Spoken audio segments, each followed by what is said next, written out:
how to clear system storage on iPhone. Hey everyone, welcome back to the channel. If you are new here, don't forget to hit the subscribe button and turn on the notification bell to not miss any updates.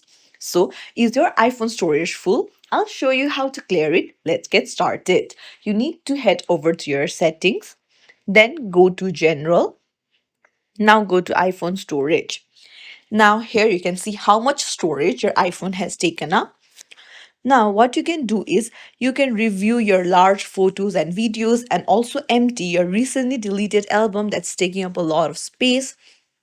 And another option is you can just scroll down and find the apps that you don't use anymore.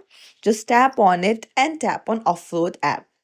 So offloading the app will delete the app but keep its documents and data. So that means uh, once you reinstall the app, it will reinstate your data if the app is still available for download. So this will help you clear your system storage on iPhone. If you found this tutorial helpful, don't forget to hit the thumbs up and subscribe to our channel. Thank you for watching.